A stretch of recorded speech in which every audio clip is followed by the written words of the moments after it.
You're listening to the Beans and Dice podcast, a podcast about how we game.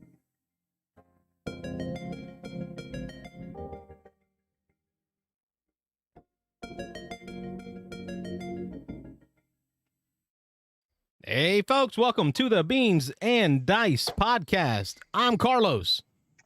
And I'm William. And today's guest host, coming from Melbourne, right? Melbourne-ish area. Pretty much, yep.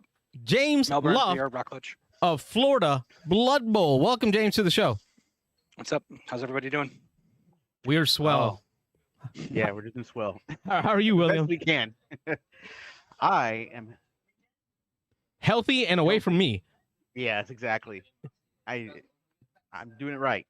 And y'all may have noticed that much like the emptiness in my soul right now is the emptiness of the chair next to me. Robert is not with us today. We've all been dealing with our own level of the cron or the coof, whatever you want to call it. And Rob is out today at home, not even with remote, just resting up so we can get him back for next week. But William, again, last week wasn't here because we had the coof thing going. He stayed home. And smart. Hopefully, James, you're safe out there on the east coast of Florida. We have some crud out here as well, but yeah, I've been staying pretty healthy, so everything's good. I'm going to open up the phone lines because that's the main part of the show. Phone lines open. 813-618-7099 is the number. You folks know how this works. We take your phone calls between the hours of 9 and 10 p.m. Eastern time to talk about what you've been up to while we chat about what we've been up to. Today's guest, James Luft of Florida Blood Bowl, is an awesome guy who I got to meet through the Blood Bowl playing in the Tampa Bay area. And I really wanted to bring him on the show to talk about not just Blood Bowl, because we all love Blood Bowl, sans Rob, but to talk about the gaming community aspect. Oh, it looks like we got a call already. Beans and Dice podcast. State your name and where you're calling from. This is Mitchell from Louisiana. Hey, guys. Oh, man, he's first this time. Woo! Woo, back Sounds a little to normal. stumpy over there. Yeah, we got the cron over here, too. I just got out of quarantine today. We headed back to work. So still got a little bit of sinus and, upper chest congestion going on. Well, get that healed up before March, so when we get out there for the Lafayette board game convention, you're all healed up and taken care of.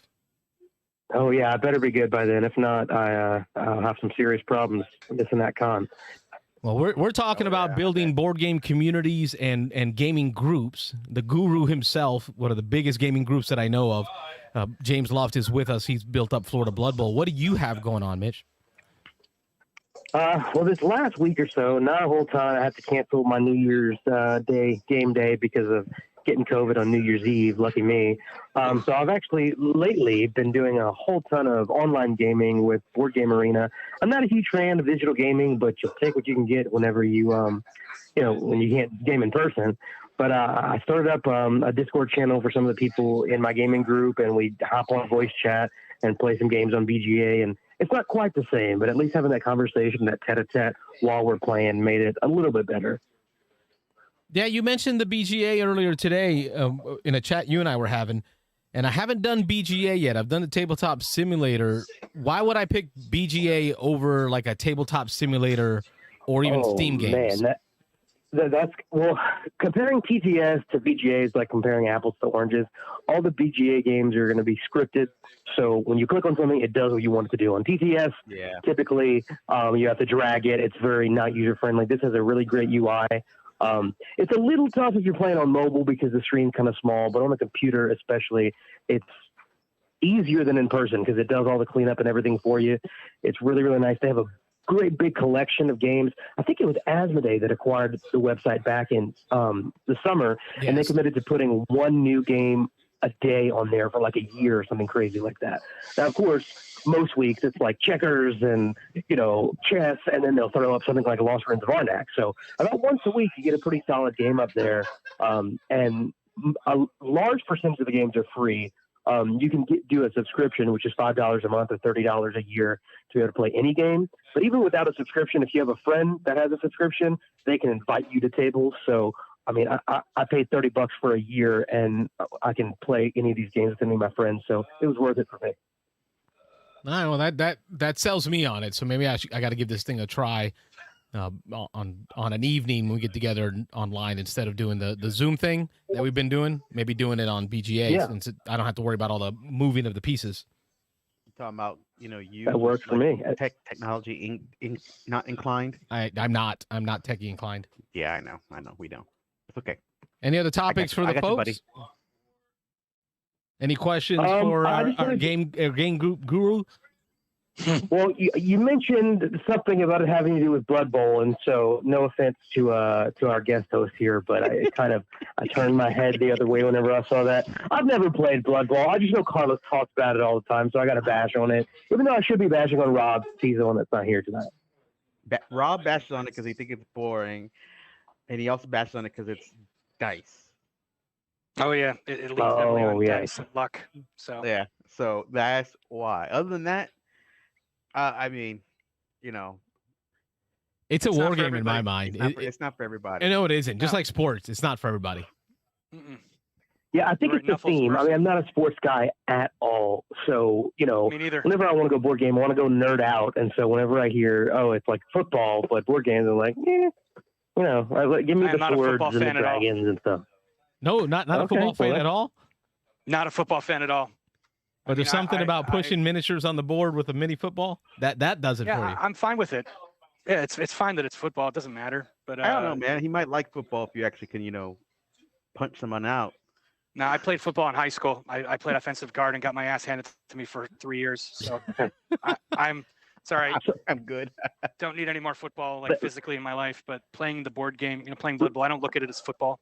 If somebody, I get asked all the time, what's it like? I'm like, well, it's a combination of I guess football, chess, Lord of the Rings. How I try and throw as many different things in there as possible. But no, that's okay. It's not for everybody. But a 40K is not for me, and I've tried it. Well, I heard you mention Lord of the Rings, so you got his attention a little bit. I believe he's actually. How long does a game of Blood Bowl? Yes, I am literally. How long does a game last on average? A single game? Oh, that may be hard for him. It depends. I'd say anywhere from 2 to 3 hours. I could try out a 2 to 3 hour game one time, and if I don't like it, but I really try hard to say don't knock it till you try it. It's mostly because it's Carlos that I've been knocking it so hard. But if someone brought it to the table, I would at least try it one time. Whoa, hang on a second. We record it, write it down, right, folks? You heard it here. So now the next step is for you to go on the website, pick one of the teams that you like, something that you like that you look at. Maybe halflings, maybe that's your thing. They look like hobbits. They like to eat. It reminds me of you. I've seen you stuff a burrito. Really? Wow. Listen, bro. I've seen him stuff a whole burrito insanely fast. But maybe the halflings are your thing. But pick a team. I will put it together. We will assemble it. I'll bring it with me when I hit Louisiana in March, and we will do a match. You'll see the roller coaster of emotions that a match of Blood Bowl can give you. Write it down. I will teach him sevens. I will commit to that. Sevens? Yeah, there's a variant of Blood Bowl called Blood Bowl Sevens, and it was designed by Games Workshop so they can play on their lunch break. Games take about an hour. So we use that as a good learning tool to bring people into the game. I think Mitch will like that better because he likes faster paced games, and sevens is much faster. If you want, what is it? Blitz Bowl is a good also gateway for that too. I was just going to say that. To get into that too. I'm going to try and start that up again here on the East Coast and see if we can get Blitz Bowl going again. I never really caught hold here, but I for some reason, I just feel the need to give it another go. No, it's bad timing. It came out in, I believe, 2019 is when that hit, right? So, it didn't even have a full year to get ramped up, and then everything kind of shut down. And so it just didn't get its ability. You can hear in the background, James is at a current shop right now, and it's Blood Bowl night. So that you see the joy that you hear from people playing. Do you hear that when someone's playing Puerto Rico? Do you ever hear a cheer like that? Oh, you hear their moans, and plenty of games. Surprised there's no profanity yet. Actually, it's okay. William will supply enough of that. Yeah, I'm okay. Well, you guys have a good show. Thanks for taking my call. I'm gonna open up the line here and let you guys go. Take care, Mitch. All right, take it, Mitch. All right, later. That was Mitch from New Iberia, Louisiana. He's a huge board game fan. I had amazing guy. Meeting him, came over to Tampa from Louisiana, and then we joined up in Orlando. So doing this has really helped me build community and get to know folks. James, how long have you been doing this? Right, because you've got one of the largest gaming communities in the state of Florida that I know of, well renowned internationally. Right, to the point where when I see Kickstarters come up, I see things now on international Kickstarters that say things like, if you're buying in the U.S., we can ship it to our guy, James Luft, and he can take care of distribution for the U.S. That's how big of a group he's created in a presence in that community. How long have you been doing this? In Florida, I think I've been down here for about 5 or 6 years now. And before I moved down here, I was in Pennsylvania. And we had a really good Blood Bowl league and tournament scene up there as well. But yeah, when I came down here, man, I was scared. I was thinking, I'm leaving all my friends, I'm leaving a great Blood Bowl league, a great tournament scene, and I'm coming down here. And as far as I know, there's really nothing going on. I called around to a lot of game stores before I even moved down here. And I'm like, hey, do you guys play Blood Bowl? Or do you have any kind of leagues or anything going on? And they were all like, no. And out of all the game stores that I called, there was only one that was like, hey, don't worry about it. When you get down here, we had some guys who used to play, we'll help you out, whatever you want to do, get you up and running. We're here for you. And that was Get Your Fun On over in Melbourne. They were fantastic. Mark and Wanda are the owners, and they were really supportive of. I met them through X-Wing. I played X-Wing there. Yeah. We got a call coming in. Speaking of X-Wing, Beans and Dice podcast. State your name, where you're calling from. Hey, it's Barry out of Tampa. Speaking of Get Your Fun On and X-Wing, Barry from Tampa and I met playing X-Wing. One of the places that we've played at for regionals before is the Get Your Fun On in Melbourne. What you got going on, Barry? Not much. I'm actually sitting in the parking lot near the airport waiting to pick up a Uber ride. I'm in the queue to get an airport, pick someone up from the airport. He's a dedicated caller. So decided to put the podcast on because, of course, I saw James was on tonight, so I had to call. There we go. What do you got for James? And Rob doesn't like Blood Bowl because he sucks at it. That's exactly it. How many wooden spoons have you won there, Barry? What was that?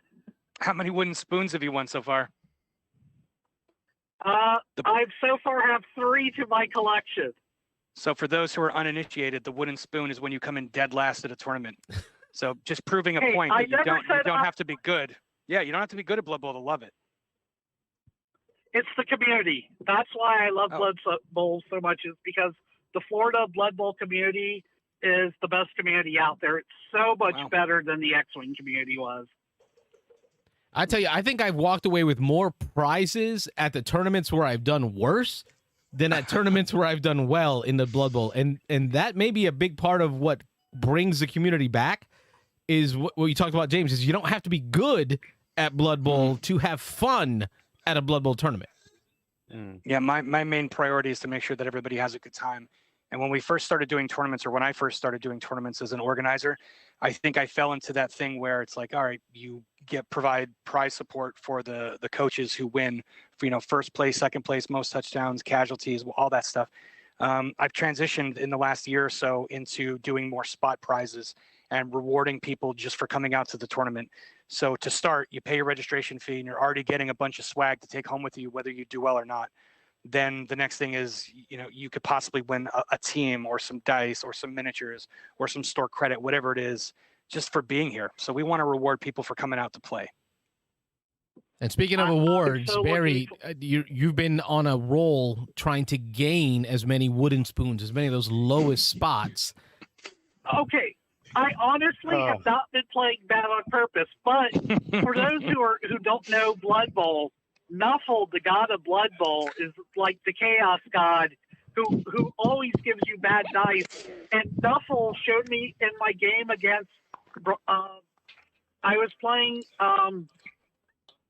Josh Ebert the other night at my first league game up at Critical Hit. They started a new league, and sure enough, like the time that I need to make a 6-up dodge, make like a go for it, I make it. The one time all I need to do is knock one guy down, I roll double skull. So Nuffle has proven that I'm still one of his favorite children. I've seen you. I've played against you many games where the tide has gone against you, but you still come back for more on the Blood Bowl front. You still enjoy the game. What is it for you about Blood Bowl that makes it something you desire to come back to? It's the people I'm playing with. Put it this way, when we played X-Wing competitively, if I was losing, I was having a bad time. Like, if I knew I wasn't going to make the tournament, make the cut, and there was still 4 or 5 hours to go, I was in a bad mood for the rest of the night, especially if we were having to wait for Zeno to win his, 18th title. Blood Bowl, I don't care if I'm losing because so much weird, funny stuff happens in the game that you can't help but laugh. And the people make it. Everyone else is just having such a good time. And yes, you could play competitively, but to me, Blood Bowl's a beer and pretzels game at heart. And when I go to the tournaments, yeah, I want to try to win, but winning isn't what I'm focused on. When I was at X-Wing, winning was why I was there. When I go to Blood Bowl tournaments, especially Florida Blood Bowl tournaments, I'm there to hang out with my friends. If I win, cool. If I lose, cool. But I know I'm going to have a great time because of the awesome people. Yeah, I would agree 100%. I've seen, different games, and I've never played X-Wing or competitively, but, 40K carries a certain reputation with it. I've heard stories of Magic the Gathering players, once they get into the first round, and if they lose, then they just walk away from like a Friday night Magic night. I've seen some unsportsmanlike people in Blood Bowl. There's a legendary story of a guy who I won't mention his name, who actually flipped a Blood Bowl board at a tournament because he was so mad. Wow. Mm-hmm. Yeah, and I'd had the guy. No, it wasn't anybody here. And I actually had this guy at one of my tournaments, and I've never seen anything like it where by the second round, 2 out of 3 rounds, the whole store, and this was not in Florida, by the way, the whole store was rooting against him. And the coach playing him in the second round, they were cheering him on to kick his ass. It was hilarious. Never seen anything like it. Wow. I'm sorry, but flipping a table with someone. That's uncalled for. But Florida, that's for an ass whipping. Yeah, I would. I'm sure there'd be somebody who would take that personally and take it outside as well. But Florida Blood Bowl, it's the people, and that has nothing to do with me. I can set up events and I can bring people into the event, but it's the people who come out to play. And I've honestly, we have great communities all across the U.S. and abroad internationally, but I've been very lucky to be able to game with these people here in Florida Blood Bowl. We have a great group. They're great people. Barry, that's a great valid point. Go ahead. One last thing before I go, Carlos, you'll be happy. I am now a Dice Cup user. For the longest time, I made fun of Carlos for using his Dice Cup because I love chucking dice. But since I got my own personalized one as a gift, I am now converted to using a Dice Cup. That's a great story, and it just goes to show you the type of community that we have. So Barry was talking about how he was going to take his wooden spoons and buy a bandolier and wear them proudly across his chest. Like Chewbacca. Awesome. Like Chewbacca. And then Jack from Maelstrom Gaming Mats, who's up in Canada, saw that picture, saw what he was doing, and thought, wow, this guy, look at this. This guy's awesome. He's celebrating. He may not be the best Blood Bowl player, but he's making the most. He's really owning it.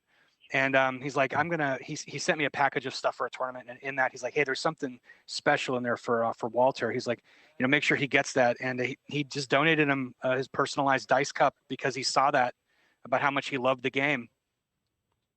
And that's a beautiful story. Barry, that's a big part of your call today. I want to thank you for is bringing out the people aspect of the game, because it's so easy to get lost in if a game is good, makes a good community, but without the people part of it, that you're gonna miss a lot of it. It's the people that make Florida Blood Bowl. Yeah. And so you guys know, I will be at the upcoming tournament on the 15th, and I will be wearing that bandolier proudly. Awesome. Hey, go get him. Look forward to seeing you. Be safe, Have Barry. a good night, guys. See you. Thanks, Walter. Yeah. All right, that was Walter Barry Kreitzer out of Tampa. Great points about the community aspect, James, and you were sharing how you came down about 5 years ago. you had a Blood Bowl community up in Pennsylvania, right? That's if I remember correctly, it was up north. Yep. Now you're down here in Florida. How'd you get into the community, and then how'd you end up being one of the leaders of the group and moving it forward? All pure accident. No. I love this game, and you know, when I left Pennsylvania, it was like you're leaving all your friends behind. So when I came down here, and it's kind of like you're starting over. Well, how do you make new friends through a game you love? So I was very fortunate, like I was saying before, with Mark and Wanda from Gyfo to kind of just get me going. And they had some league players who had played there, and we just started a league there. Then it was like, all right, well, what's the next step? Let's do a tournament. So we did a tournament. Then the next step was, as as loyal as you are to any game store, and you want to build a community, you gotta just go out there and be like, all right, well, where are the other gaming stores? Is there Blood Bowl there? Can we play a tournament there? Can we build? And then we found the Jacksonville crew, and they've been playing Blood Bowl for probably 15 years or more. Those guys, they have a great community up there, the Northeast Florida Blood Bowl League, which is Jacksonville and St. Augustine. And you go out and you start meeting other people. Like you can't build anything if you just stay in your FLGS and and there's nothing wrong with doing that. But if you want to build something bigger, you have to be willing to travel. You have to be willing to go out and be a little bit, what's the word when you're an external type of person. Extrovert.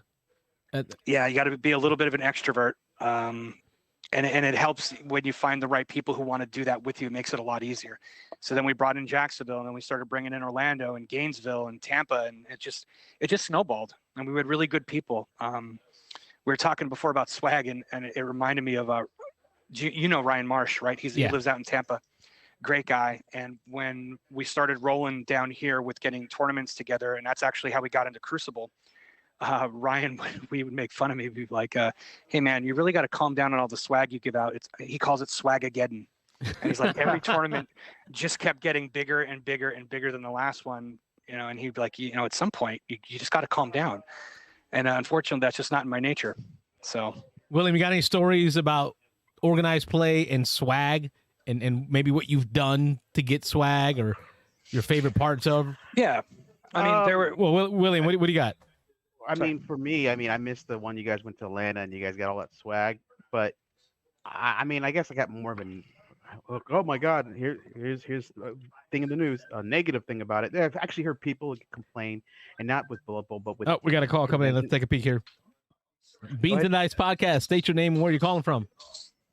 Hey guys, this is Wayne from Tampa. How's it going? Hello, Wayne. I was wondering when you're going to. I saw your comment on there. I was going to get to that soon.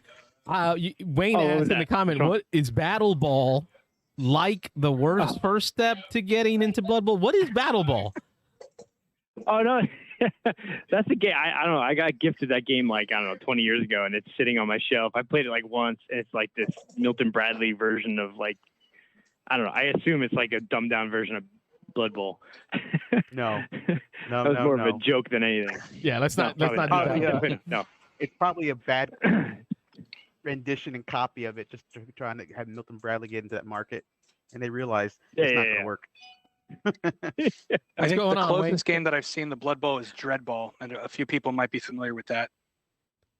Yeah, I think that was was that the one that Eric Lang did? No, that was Chaos Ball. Chaos Ball was the one Eric Lang. So many different sports themed games, but the only one that has really stuck around. There's a few comments in the thread here I was going to get to about different versions of games like Blood Bowl. But Blood Bowl's been around since what year? 86? 88, give or take. Yeah, it's been around like for a the long Reagan time. administration. You can't kill it. That's how good of a game it is. Wow. Okay. What's going on in your world, Wayne? Not much. I actually want to call specifically because you talk about the community you guys have developed with Blood Bowl, and my issue is I've gone to multiple meetup groups. I've gone to multiple FLGSs over the years, that advertise game groups. Hey, come out and play board games. Come out and play HeroClix, or come out and play a game. And you get there, and everyone else has got their little clique. They're sitting there playing their games. You can't get involved. You're you're fighting to find a game. You're just hanging out, right? You end up not playing because it's not a community, right? It's not a welcoming community. So especially with Blood Bowl, no offense, it's kind of a niche market, right? It's a specific game that you're looking to play. not like the plethora of games out there. So like, what are some things that you've done? That's my question, is like, to welcome new people or attract new people. How do you get new people into the game and keep them there, keep them coming back? Because I think that's the biggest problem in our sort of hobby, whether it be D&D or role playing or board games or miniature games, is getting in the new people and making them welcome and keeping them. Because I've gone to so many things over 20, 30 years I'm like, hey, I want to play games, and everyone's already got a game going, and I'm like just sitting there all night by myself. I can't get a game in. So what do you guys do? What are some things you do to help other people get involved and bring new people in? I'll let you great question. grab that one, James. So speaking from experience, I've been that guy where I've set up a demo for Blood Bowl, and I've had like one person come out, and I basically make the most out of that night with that one person. A couple of things to kind of try to get past those issues is get involved with the game store owners. Like, it's not enough to just ask them for permission and be like, hey, can I come and play Blood Bowl and set this up? You really got to work with them to kind of identify players who they think, the people who come to their store all the time, who might be interested in learning a game like that. Bring people that, I mean, if it's just you, that's kind of hard. But if you have one or two people who are in that community, like that you're starting to build with you, bring those people. If you have like an Eeyore or a Negative Nelly, leave that person at home. Bring them, to the tournament, or bring them to League Night or so. But if you're doing a demo, don't bring those people, because, there's nothing, like Walter said before, it's a beer and pretzels game, and it's heavily on dice and luck. But if you have that guy who's sitting there at the table and he's just cursing his dice and he's having fun, but he's just, the way he portrays it is like, God, this is shit. Somebody's not going to know how to take that, and they're going to think, well, Jesus, I don't want to play this game. That's Max Burns. Max Burns to a T. Every game sucks. And I say, does it really suck? He goes, no, I'm having a blast, but this game sucks. You would never know he's having a blast. Yeah. The other thing I do is free stuff. Like, I've done demos and there's a company called Bottlemark, and they make beer caps. But I think the Both Down, they're a Blood Bowl organization out in Oklahoma, and they do a podcast. They're great people, Scott and Steve. I saw for one of their tournaments, they were doing these bottle caps as turn markers and giving them out as swag. So I was doing bottle caps and just giving them out like, hey, if you come to this, you could walk away with some stickers, some bottle caps, whatever, just to kind of, help you get started in the game. Even dice, I've given away free dice before too to people. But that's not for everybody. They don't have the budget for it. If you can, that's great. If you can't, having a big social media presence is also huge as well. I mean, it's amazing what you can do now with either Facebook or Discord or, Instagram, all that stuff. It's, you could really build a great, even YouTube, you can really build a great community by utilizing social media in the right way. Nice. Wayne, that's a great reminder. To focus on the folks that are showing up, right? And if you see people just lingering, that'll be my point, is if you see someone lingering, just walk up and ask, hey, you want to watch? You got questions on it? Want me to explain? Want to watch me do my turn and I'll explain? If you're new, just make contact and say something. I've done posters, and I went around to all the game stores, that I can either drive to in a day and be like, hey, could I put these up in your store? And it's basically like, it's like the old Uncle Sam with an orc pointing at you saying, we want you. If you're interested in playing Blood Bowl or running Blood Bowl, then just reach out, and, any of our group, we have a great core community, and any one of those people would be willing to help somebody, at a game store or in their community get started with, running a local league or a tournament event, whatever it is.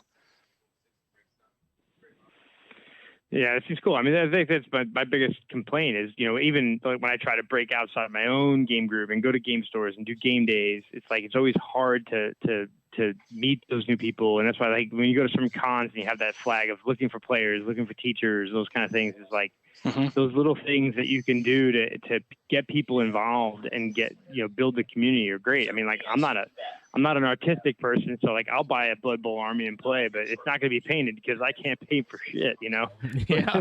Oh, and that's fine. We allow those people to come and do that. Yeah. I have a guy who's actually sitting over there playing right now. In 3 years, his halfling team is still not painted. Is it that? Is it that? Zach. See, I played that dude. Yeah, you just got called out. He's beat me. I've seen him like year after year in his same halfling team, and they're still not painting. It's And that's funny. okay.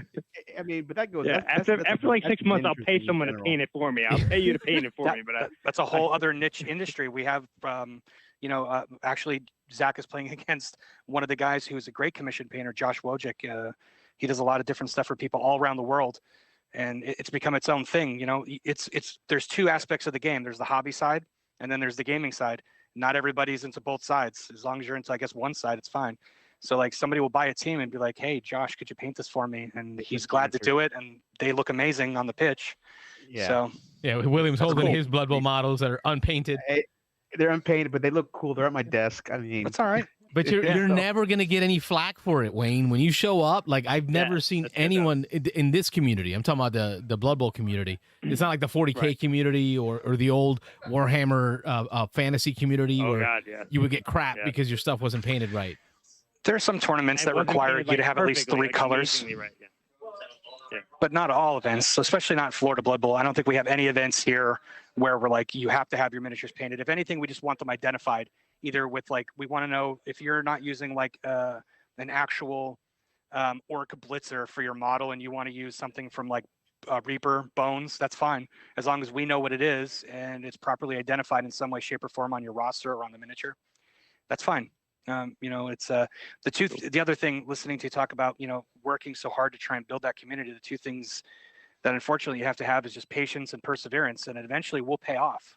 You just got to keep at it and you'll get there. that counts me out. Oh. Then you find somebody who has that. Yeah, you find somebody who has those two things, and then you make them do it. Yeah, I think that's what it is, as far as communities, like way back in the day when HeroClix were a thing, I was a judge for HeroClix, and you go around and you try to build that community. And I always made it, when they were little, dad and his kids would come in and say, I bought some booster packs.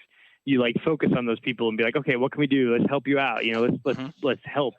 And I just feel like a lot of times we get so focused on just our own thing, on our own army or our own games, where we forget the people around us that need kind of that help, guidance into the awesomeness that it is our hobbies, Right, and I'm really thinking a lot of these conversations that we're having here, to me, the reason I'm loving having James on is this conversation expounds beyond Blood Bowl or miniature games, just in the community itself, because you're going to deal with similar issues, bringing people into a community to try to grow a community so that you have more people to game with.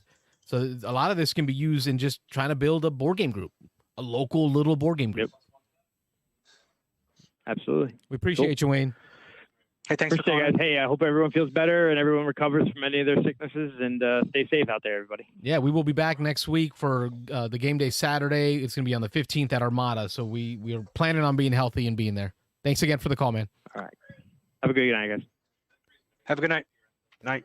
So we got in the comment shows, I do have to bring this up because, James, you were talking about the guy flipping the table. It's in one of the comments in the comment shows, Raph talking about how it sounds like Antonio Brown. Yeah, I saw that. I mean, yeah, Raph. I mean, I should have known. Quitting in the middle of the match, just kind of like walking away, throwing the shirt into the stands, and just like, I'm out. This game sucks. He still plays. Yeah. Oh, he still plays. That's great. You were asking about the whole swag thing. Yeah, I wrote it down because I wanted to get back to it, William. You talked about swag, and then you said negative comments here. Where were you going with that? I've seen people where they got upset because they went somewhere and the swag wasn't as good as the previous year, and it's not. And I'm like, really, dude? I mean, really? I mean, it's free, free for me, right?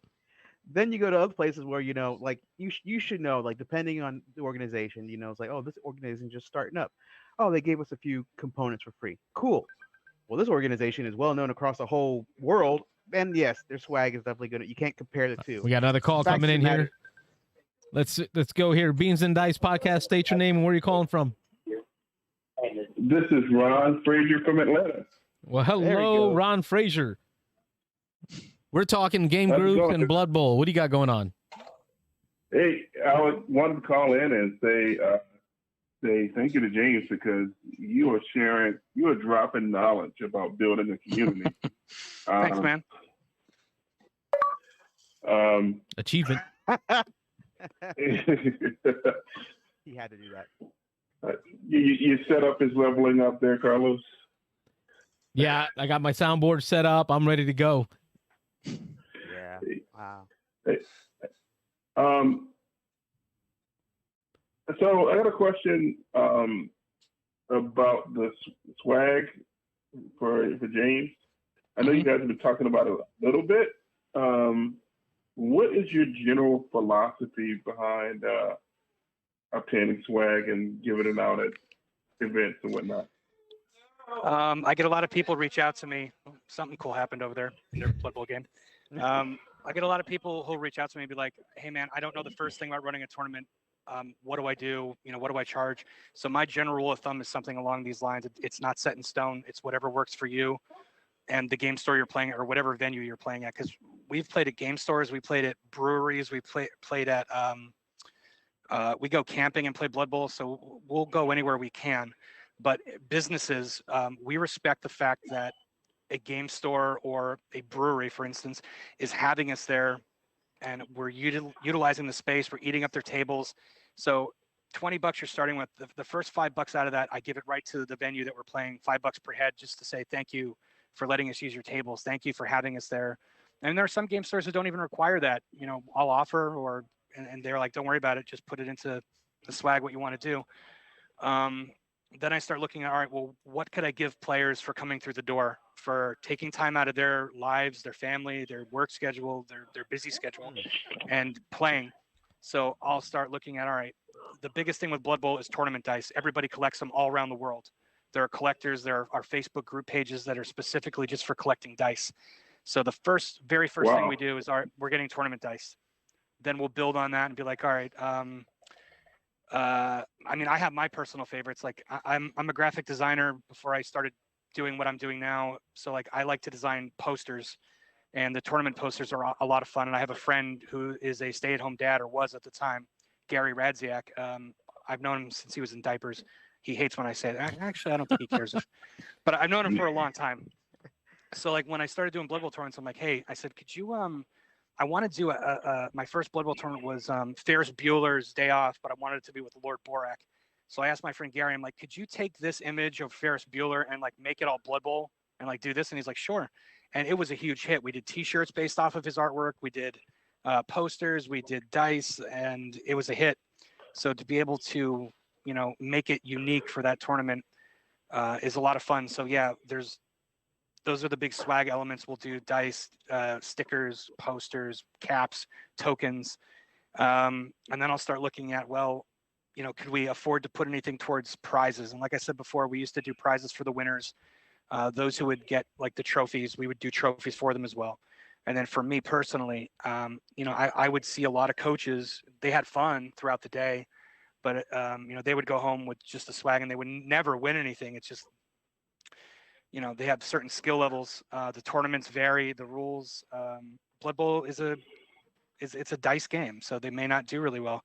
So then I started thinking, you know what? I'd rather see people just be surprised with something and winning for showing up to play.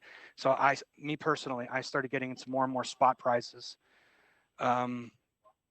So yeah, I kind of take that $20 and I try and stretch it as far as I can and make everybody happy, whether it's the store, whether it's the players, those who win, those who don't. So that's kind of my mentality behind it. Nice. Very good. Ron, I'll say there's a valid thing here you can take from this too. I know Ron runs Ron's Talks Tabletop on Instagram and YouTube, so he talks more RPGs and stuff. And Ron and I have been to Dice Tower Retreat together. Ron, when I ran a tournament, my first tournament that James helped me run for Blood Bowl, the Beans and Dice Bowl, so it's like a bowl of beans and rice. It was the which theme. is great. Which we're going to do again this year. Now, what I did is I bought dice as swag with our logo, with the Beans and Dice logo on it, through Jack over in Canada. Canada. That's right. Our northern Maelstrom friends. Gaming mats, yeah. Yep. And I ordered double the amount that I needed. So I left with a whole bunch of dice. And each time I go to conventions, Ron, when I play with new folks at a game table and I meet new people, I give out one of those dice to the winner, right? I'll say, hey, winner of the game gets some swag from me, right? So kind of build some conversation, or if I have a moment with someone, maybe a game, maybe they didn't win, but we had a great time together and I built a good relationship, I'll give them one of those dice. So Ron, that's something for you to think about swag wise to help build your community around what you got going on. Exactly. Nice. That's a good idea. Sound advice. I like it. Well, Ron, we thank you for your call. We wish you all the best up in the ATL. Stay warm. Thanks for calling in, Ron. That's the plan. Thanks, guys. Take care. Back to William. I'm not going to let that go, William. You had me expecting a negative comment, but what you really said was prolific, right? Like, you weren't saying you were being negative about it. You were saying that people who set get an expectation set on swag come to the event the following year or a different event and then want to complain because they didn't get at a level of like what James would do. It's like, I'm like, if you come to an event for swag, and swag is something nice is always nice, but if you come to an event because of that, you're not really there for the community. You're there for just free stuff, which is fine, I guess, if that's the person you are. But I just, it's a thing that can go both ways, But people like free stuff. It does also take people who come to places that, like you said, like James said, if they lose and they get something for free, they're happy. Yep, they are happy. That's the one thing that I realized with the X-Wing community when we were playing competitively. It was always the top 3 to 5 people that were winning everything, and you will spend 4 or 5 hours at the store and walk away with nothing but a loss. And it was like, okay, this can beat you down after a while. All right, let's take this next call. Beans and Dice Podcast. State your name and where you're calling from.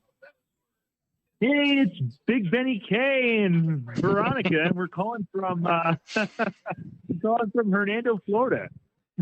2 of my favorite people. Boy. Yeah, some wonderful people who built their own little game group at home, and wishing you all the best, and hopefully that's going well. And little Bernie too. I forgot to mention him. You can hear the newest Blood Bowl player in Florida Blood Bowl just now. Thanks for calling in. Excitement. I think this is all about He's Rob's not there, and it's all about Blood Bowl, and he's and I'm happy. Yeah, he's happy. No one can stop him today. Well, Blood Bowl is the best topic anyway. If y'all don't know Ben and Veronica, Ben and Veronica are a couple, a couple now with baby now at home. But I met them as Blood Bowl gamers, and I think Veronica has given me tougher matches of Blood Bowl than I've had with Ben. I'm just saying it, putting it out there. I play tougher teams, so. Very violent for orcs. Oh, she plays the orcs. You know that meme? That's pretty bad. That's like, I'm straight up gonna kill you. That's what she does. She plays the orcs and she beats you down. She's won a couple of most casualties. She's not to be trifled with. Yep. Oh man. Any topics or questions for our guest host? Oh, ask a question, answer a question. I would love to answer a question. Yes. Ooh, James, you got a question for the caller? We're gonna flip the script. Ooh, yeah, I got a question for Ben. So, and this is maybe something he can elaborate on. So, one of our guys, Eric Nyberger, he threw out a thing at the beginning of the new year with like, what could you do for Florida Blood Bowl? And Ben was the first person to answer.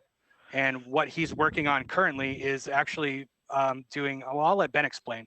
But my question is, Ben, as you're explaining this, let other people know how they can go about doing a similar thing for their gaming community. Yeah. So, I opted to try to attempt to do a zine. I have always been kind of a little bit fascinated by the printed word, and you guys are doing podcasts.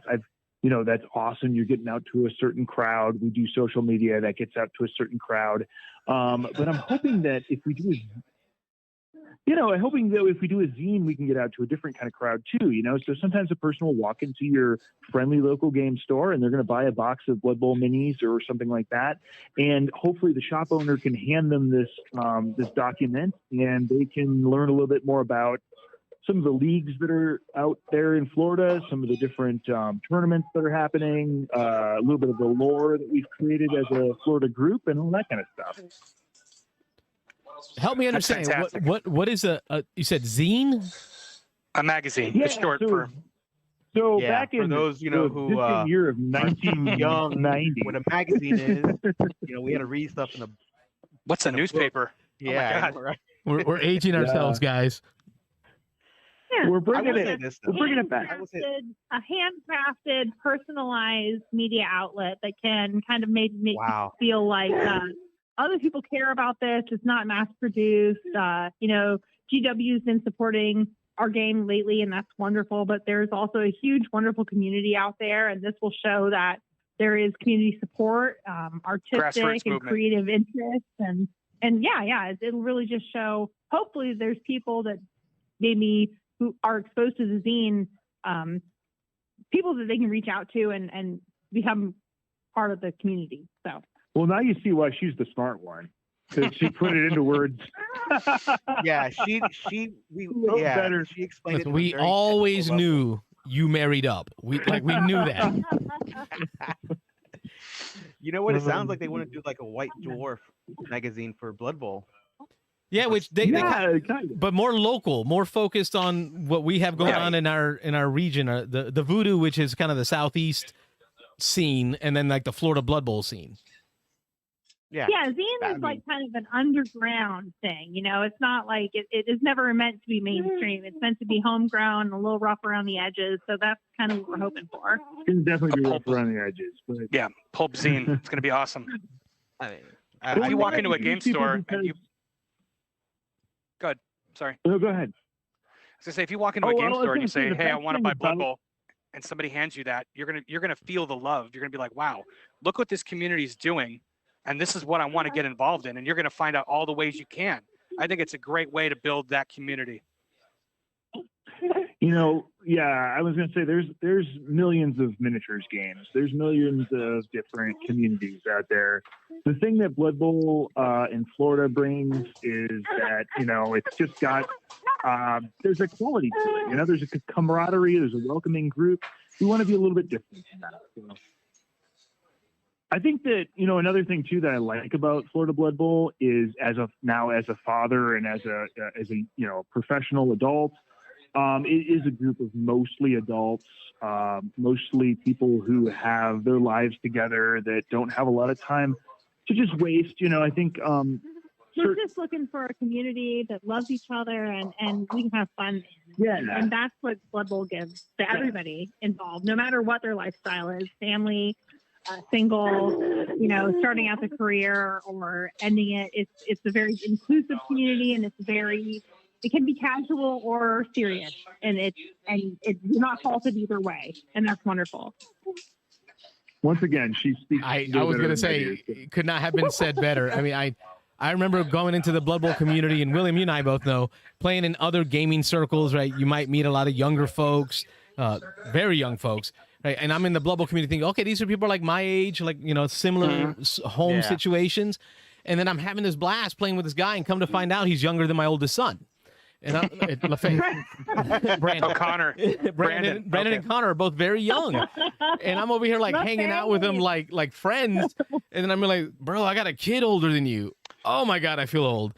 But Yeah, it's such a different I variety. mean, as a woman in the Blood Bowl space, like gaming to me has always been something that I'm interested in, and obviously kind of good at. I don't try to be competitive, but I do try to enjoy it and, do my best. And Blood Bowl is the only community, Florida Blood Bowl specifically, that I've ever felt included in and not judged for. And it's a wonderful thing. And I really appreciate the inclusiveness. I know there are some very young women, juvenile women who are trying to learn and play and join this community. And the space is made for them and they're respected. And that's incredibly important. And I value that a lot. So I just want to give you guys kudos for allowing that to be part of our community.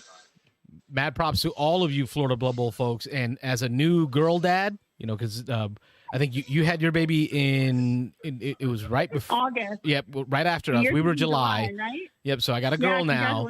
So the idea that there's going to be a space, Alexis. So there's going to be a space for Alexis to join in and not feel unwelcomed. You're leading that way, Veronica. So thank you. Absolutely. I mean, I don't feel like I'm really blazing any path. I just feel like a path is available, and that is something that is invaluable to someone who, a lot of doors still closed for women in gaming, and I think that's something that most women would agree with. And in Florida Blood Bowl, I don't agree that that would be the case. We really appreciate the call. You guys rock.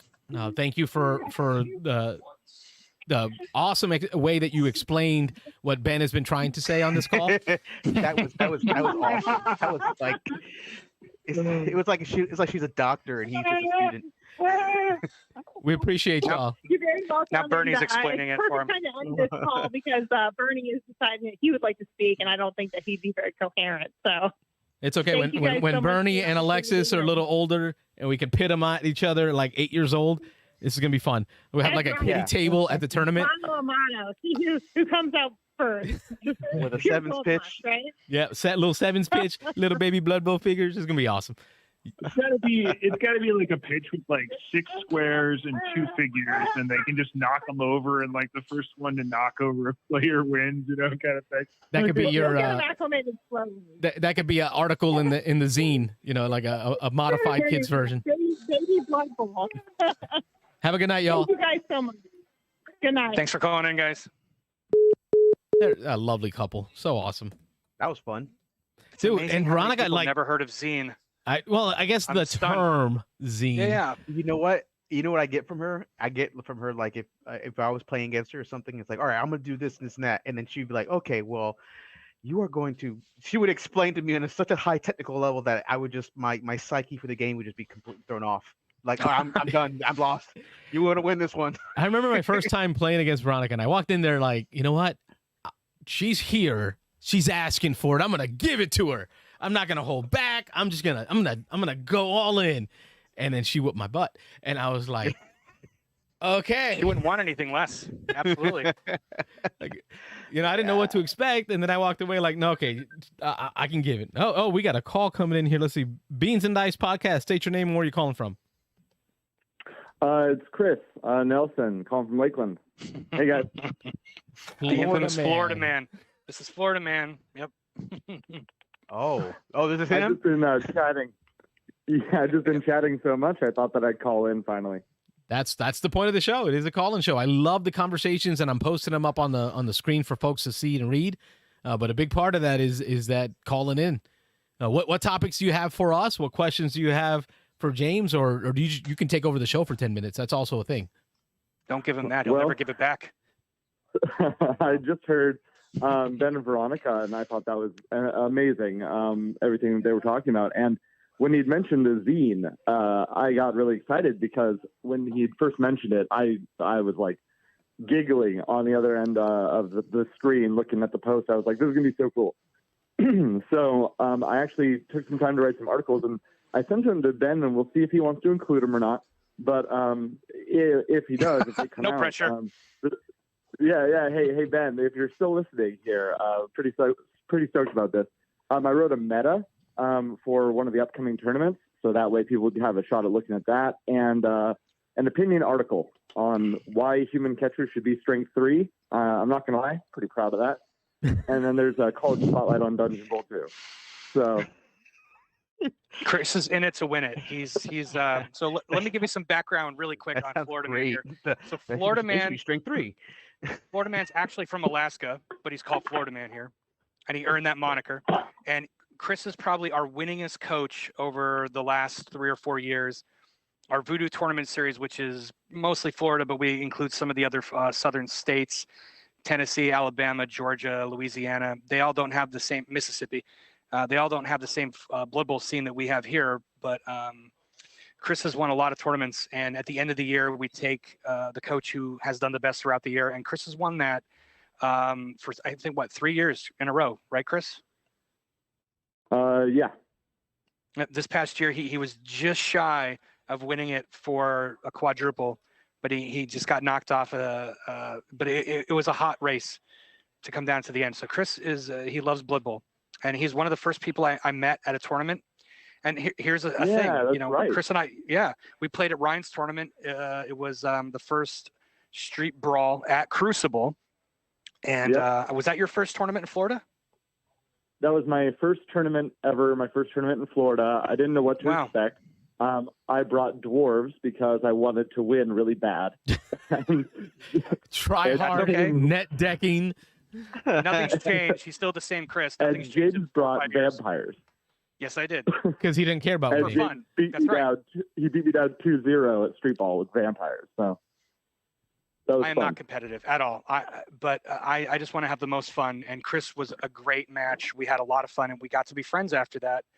And he was one of those people who helped build this community because of his love for the game. But we brought up a point before about, having that bad taste in your mouth. If you're one of those coaches who goes to an event and you never win and you never walk away with anything, Chris is that guy who steals all the shit from you because he always wins. So let's put him in the hot chair for a second here. And, you kind of got my point of view as a tournament organizer and how I want to do things. We got another point of view where you can see how a coach may become, well, maybe this isn't the scene for me because I can't win anything or I can't do well. So now we have you who has won a lot. So how do you feel about the whole thing? And what's your personal perspective? And you're also a tournament organizer as well. You've run Florida Man's Red Solo Cup twice. And I think you've also did a food donation drive, the Turkey Tussle up in St. Augustine. So you kind of have a good point of view from all aspects. So do you want to elaborate at all? Yeah, first, I don't win anything anymore because you guys won't let me. So that's a bummer. Oh. I know. He opens up with that. World's smallest violin. I get it. Yeah. Well, he was crying in the chat. He's like, "Yeah, I can't win any prizes because they're all spot prizes now." Winners get awards. I put that up in the screen because it said winners get awards, everyone else gets prizes, and Chris was not for that. No, he wants prizes too, and winning. It's okay. He wants it all. It's all right. But when we were talking about what was the last thing you actually just mentioned there, James? If you could say it again. I regurgitated a lot of stuff. Yeah, no, I got it. As the a tournament organizer, because I've done 3. The Turkey Tussle was my favorite one. We did it at, wasn't it at Ancient City Brewing? It was the last tournament we did there in November of 2020. Yeah, during the dark times. And we decided, because it was around Thanksgiving, we decided to make it a food drive. And we offered incentives for people to bring canned food and boxed food to donate to the needy during that time. So there was a certain benefit that people got for 5 cans of boxes, better one for 10, and then the best Say for hi, 20. Josh. So a lot of people brought 20. I think Will Mayo brought the most, for something like 40. And altogether, we raised something like 400 cans and boxes of food, 400. And then it just so happened that actually Ancient City was doing their own food drive there, so we just put them there in the collection area there at the tournament. They gave everybody a free beer for donating, and we made somebody's Thanksgiving. Thank you. So it was really cool. I'm going to commit to making that a part of my next tournament. I guess it rolls with the whole beans and dice thing. I wouldn't do it as a tournament. I would just do it as part of our normal group, like Armada. Well, we can even do it on a second Saturday game day, just a regular beans and dice game day. Armada has done that too. Our local gaming shop has done the food drive. Get away from just building our gaming community and helping the actual community we live in. I love it. I love it. Florida Blood Bowl does a lot in charity, and sometimes people talk about it, but not all the time. People don't like to toot their own horn, but just about everybody involved in the community has done something for charity. I mean, Ken is running a Stunty Cup here in March where he wants people to donate their entry fee to an organization that helps kids. And there's a thing running right now from Charlie Victor, which is more than Florida Blood Bowl, that's worldwide, but that's donating to a guy's cancer treatment. And so the community does a lot. Even when we sold the Florida Man t-shirts with the silly ones with my face on it. Yeah, the silly ones. Love those t-shirts. We gave that money to Florida Baptist Children's Home. So that's an orphanage and helps trafficked girls. Well, anybody who's trafficked. But we do a lot for charity, and it's really cool to see that. Not to interrupt Chris, but he mentioned about the campaign that we're doing right now, and that's for Brian Mitchell. He is one of the early on when Blood Bowl was, I don't want to say in its infancy, but at a time where there wasn't social media. Him and Johnny P. They do the Zlurpcast podcast for Blood Bowl. Now they do other games as well, but at the time they really supported the game and did a lot of tournaments. And Brian was very involved in the community. And now the community's given back to him. So he's fighting stage 4 colon cancer, and there's a GoFundMe for him. And one of the things through Duncan Holman at Charlie Victor Products, and they're over in the UK, is we chat every week, and he's like, well, I would like to do something. What could we do? So he came up with the idea for a Blitz coin token that says F cancer on it. And we were hoping to do maybe 50 units, 50 coins. We were thrilled when it got to 100, and then we thought, dare we say this could possibly hit 150? We're almost at 250. So it is a huge boost to his GoFundMe. The Blood Bowl community worldwide, and Canada is just getting started now, has been behind this. And like what Chris said, to echo that, we not just Florida Blood Bowl, even though we do a lot, there are a lot of great Blood Bowl communities out there, like Jamie Fisher's Four Diamonds Cup. They support pediatric cancer treatment for kids. There's a lot of great tournaments out there, and tournament organizers and movements that really support the community. So it's just one more reason to be involved with what we do. Yeah, I'm going to post a copy of the link into the chat so you folks will see that the I think it's the Blitz on Cancer, I believe it was called. Yeah. I'll post it in the chat so you guys can see that. I have to say something. I like these names. These names are, the coin is FU Cancer on the coin, which is pretty cool. I know, but Blitz Cancer, Turkey Tussle, it's just like, really? Very punny. Blood Bowl is a very punny game. Yeah, it's funny. You should see the poster. Blood Bowl comes from, Warhammer Fantasy is like, I love the lore of the old world Warhammer, and it's very dark and gloomy and very serious. This is like, if that whole world just decided to do a lot of drugs and just to say, hey, let's go play some football, and that's what you get.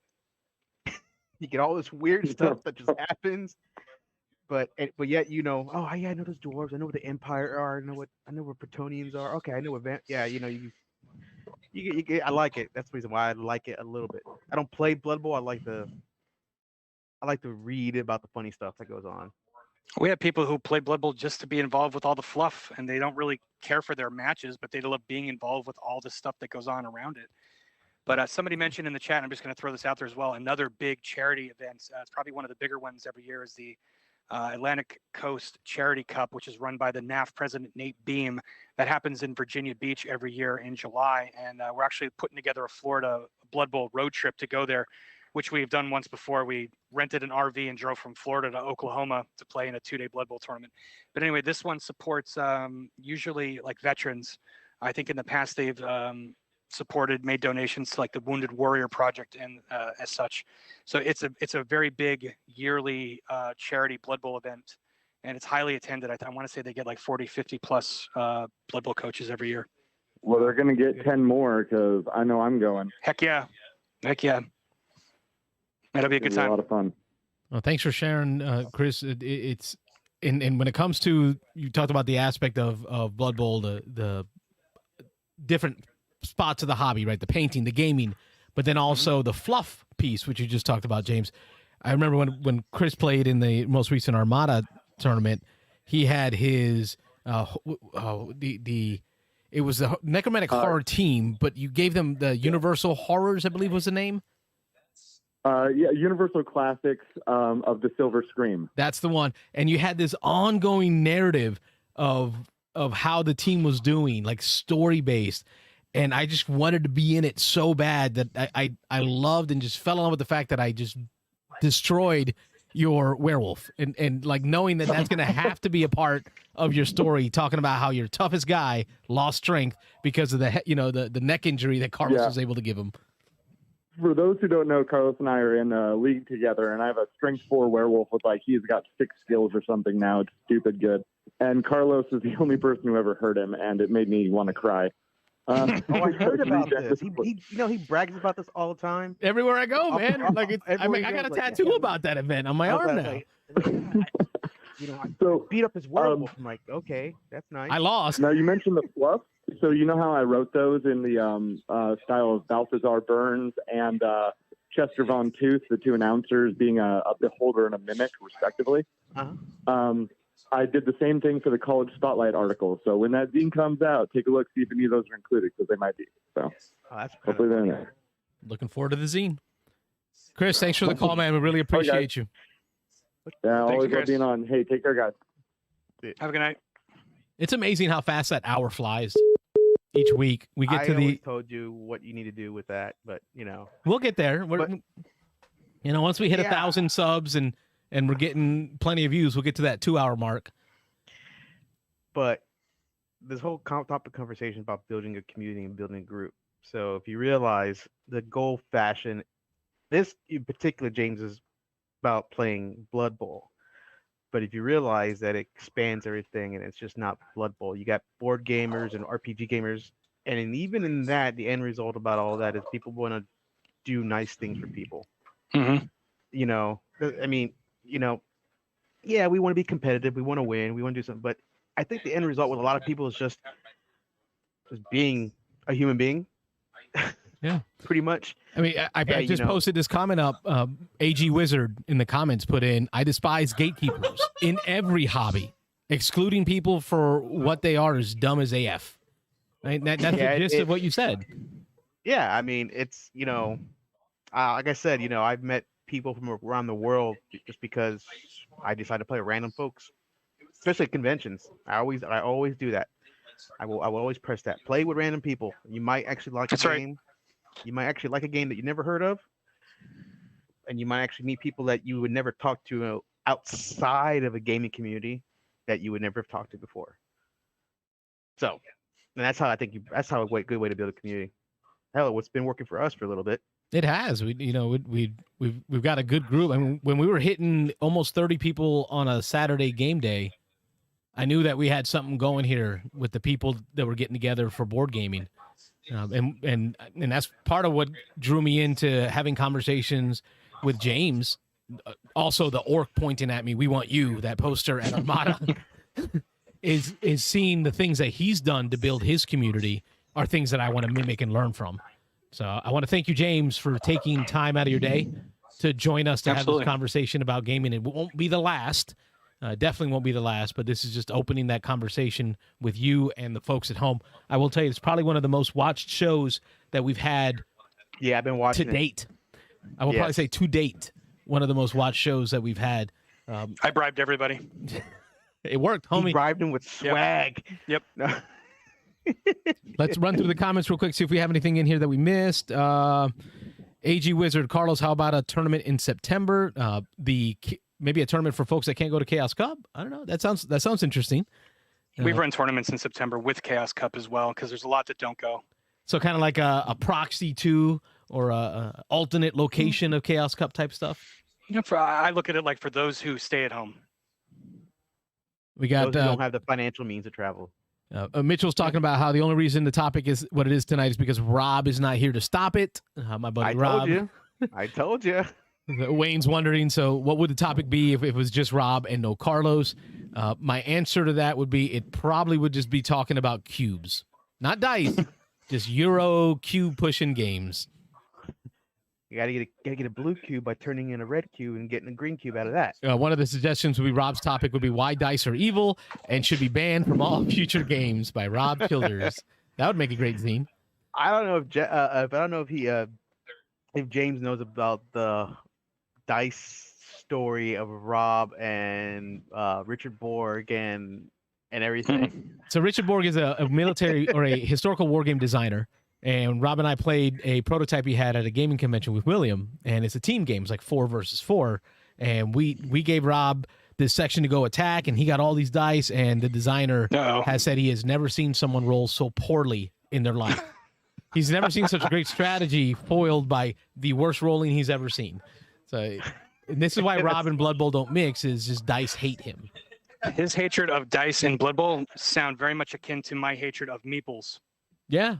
And I think I've threatened to you by saying I'm going to make a Blood Bowl team out of all meeples. Just line them up across you. You're not the first person to threaten me with such things. Won't be the last. Thing now. Eric Nieberger says, welcome to the chat, Eric. Can we donate to an organization that damages kids? How do I undo good? That sounds like a Fort Nieberger type comment. Let's see. We've got Wayne. He'd love to. I do love when groups can do good for charities. Carlos cannot read right now. But that's Wayne commenting. And I think, William, we're going to take up what Chris is talking about, what he brought up to the show, which is doing things for the community, not just building a community, into what we do. Right. And I think I'm going to put you in charge of that, William. I'm going to make you like the head in charge. Because I already work for my county. Well, I don't know. I mean, I may not be allowed within 500 feet of a school. You apparently have all the credentials you're allowed to be. I will say something, not to toot my own horn, but I did do something for my holiday break this past Christmas. I got to know a new tech team over the year, and I took everyone's individual personas, and I specifically bought them a board game to match them. Nice. So I spent like $200, and I bought like 10 or 12 board games for everybody. That's evangelism right there. So, and it was funny because one of the board games I bought, and I always talk about it, everyone laughs about it, none of these people play board games, but they've heard about them. So I bought The Mind, right? Yes. And I bought it for someone in the tech team who never talks. That's a perfect game for them. Yeah, he's like, what is this? Like, well, he goes, well, you win by not talking. And he started laughing. He just started laughing. He knew. So I bought that for him. So, and I told him, just come out with us. These are people all over our county, and they may not even play games. They may play certain specific things, but like again, I think it boils out by just doing nice things. And you're right, because what what I've done on the front for Blood Bowl is I keep an extra copy of the second season set. So I've got a full extra copy, and like Max Burns was interested in it, so I handed him the whole copy. Here's a starter team. Here's the rule book. Here's the boards. Here's all the stuff you need to play. Let's do this. That's one way to get somebody into the game. By the end of the season, he started piecemealing me stuff back. All right, so I bought my own Necromantic Horror team. I bought my own rule book now. I've got my own pitches, and he was just slowly giving me stuff back. Doing things where I'm not afraid to lose it. Right? If it goes away and it never comes back and someone steals it, whatever. Right? It's there for that reason, to help build that community, and that's a big part of this library behind me. I've got over 300 something games, which I'm not afraid to loan the major majority amount to anyone. And that's the big part is, you want to borrow a game, you want to try it out and play it. That's how I think I'm doing to build communities, just using my financial resources to be able to support and help someone who maybe not have it. So that's another tip for building community. David Dugas in the comments says, is Blood Bowl like terraforming Mars? Yeah, I saw that. JK, he says. So you get some laughs in there. Craig Russell, thanks for your comment. He says, you guys do a great job. I am impressed. Thank you, Craig, for the comment. Mitchell got me big time. AG Wizards asking, when's Chaos Cup? September is when Chaos Cup is going on. Yeah, usually mid-September. No official dates for the 2022 yet, but usually mid-September. Ken Parks, and this is where September, and it's in Chicago. So I kind of I'm trying to go. It's my wife's birthday. That's the problem. So, because Mr. Jeeves is out in Chicago, and I really want to get some games in with Kyle out in Chicago. So I want to find a way to get up there. Kenneth Parks put in the comments, are dice to Rob what meeples are to James? So apparently. Yes, apparently, exactly. yes. I think but so. does he burn dice? Because every year when we go camping and do the Blood Bowl camping trips, I buy about $20 worth of meeples and we burn them in the campfire. No, because Rob has a problem with destroying components. Yeah, his hatred isn't as bad as mine yet. So that's why he won't do that. Mitchell says, but you can control meeples, so it's user error here. That's a good point. Meeples are people too, says David. James. It's a vicious lie. And let's see here. I love this. No Chill Will in charge of charity, question mark. Yeah, I know. In charge of the kids' charities. I love it. Yeah, I know, right? Oh, you haven't noticed, James, they call me No Chill Will because when I play a game, especially war games, and I'm competitive, oh man, it's bad. But it's like a show. It's literally like what is it? What's going on? He's the guy you don't bring to the new guys table because they're not going to be sure if he's having fun. Okay, but as long as you're having fun. Well, I mean, I usually do it with people I know, like Carlos, all the time, like him, all the time, like without without question. He all the We're time. like, I don't know if we're cousins and we just don't know it, because I feel like I argue with him like I argue with family. Yeah, it's bad. It's almost like a set of family members walk into a game shop and they just start arguing. That's me and Carlos from playing game. It's a show. That's not necessarily a bad thing. I'm not a competitive person, but there are some coaches in Florida Blood Bowl or outside even Florida that when I play, they bring it out of me, and they're really good coaches. The most recent one that I could think of is Will Mayo from up in Jacksonville. We played at a tournament. I think it was Big Daddy's All-Star Cup, which is a 2 million team build, which is very rare. Usually you don't see tournaments with team values that's high. Twice the normal starting value in points to buy. My feet, when I'm playing and I'm getting very competitive, I have a tell, and it's that my feet sweat like I would fall right out of my Crocs. And when I was playing Will, my feet were sweating for the entire 2 hours. Like, it was so intense. And it was fun though. Like, it was a great match, and I think we ended up with a draw. I think I threw up a little bit in the back of my mouth. No, I laughed because I think I can just imagine he's done with the game. He stands up and he slips. Oh, it's awful. Yeah, it's disgusting. We got some comments in here from some of the Blood Bowl folks. Alexander Cavenas. Everyone in this community seems to have teams they are willing to share and help people learn. And that's a big part of what got me into is seeing the willingness of the charity of the folks in this group. Craig Russell says, if you love something, give it to your friend. And Alexander Cavenas says, that's how I got in borrowing Frank's Amazons. Mitchell saying, Carlos, can I borrow every single one of your games indefinitely since you're so willing to lend them out? I see how he's trying to play around my rules here. Lord Antone says, play at a tourney in Florida and talk to a guy I had seen at one or two other tourneys. Apparently, he drove all the way from Georgia just to hang out with everyone for the day and was driving back that night. He wasn't even playing in the tourney, but apparently didn't have many welcoming people at his local game shop. And the attitude of the people that we have playing are what keep games going more so than the games themselves. That is a testament, James, to the Florida Blood Bowl community. Well, let me throw something out there while I have the opportunity to, and I wanted to talk about somebody who really just builds that community. And you're lucky enough to have him over in your neck of the woods. Is Jim Lanier, Old Man Monkey. He is one of the elder statesmen of Blood Bowl, and he's been around since the early days of the NAF. And he is, if you ever want to learn Blood Bowl, and you could find him, usually he'll hang around at Armada Games, which is a great game store. Jim Lanier is one of the best people you could ever learn the game from, or just know in general. He is a very giving person, cares about the game, cares about the community, and he's traveled the world and playing Blood Bowl. He's one of the, if you could find him, he's one of the OGs, like the 80s OGs. Yep. Spend some time with him. It'll be worth your time.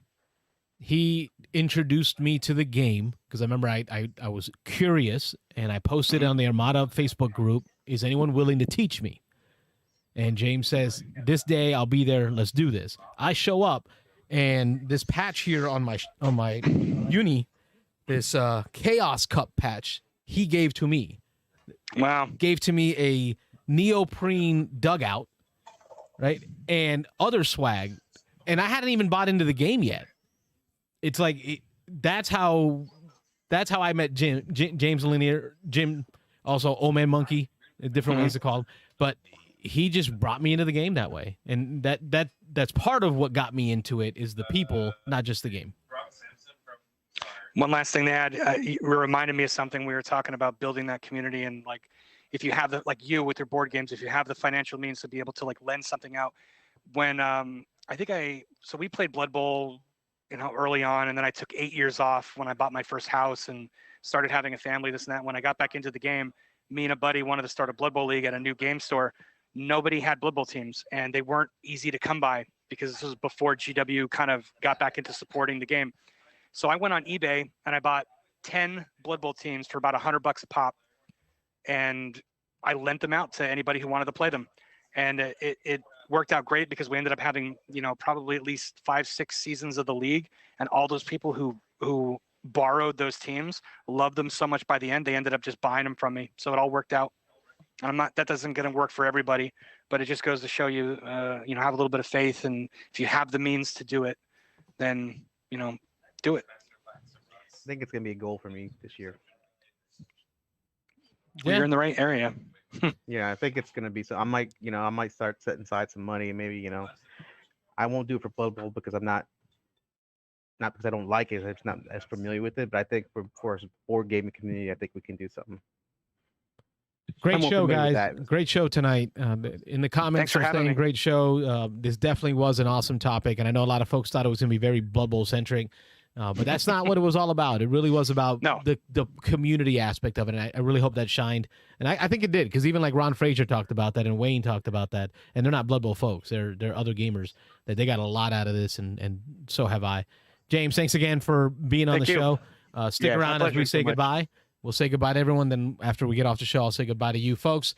Thanks for watching. Thursday nights, every Thursday night, 9 p.m. Eastern, we're doing the live show. We're not doing any gaming tonight on the post-game show. We're not doing any gaming tonight. We'll hopefully get back to that next week when we're healthier. But make sure you subscribe. Make sure you share with your friends what we're trying to do here. Once we get to 1,000 subs, it opens up a lot more options for me being able to do mobile shows and take the show to tournaments and actually doing live call-ins anywhere. Right, so that's the whole goal and the objective. So be sure to like, subscribe, share with your friends. I'm Carlos. And I am William.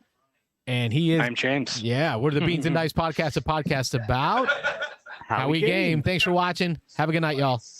Good night, folks. One team, one coach.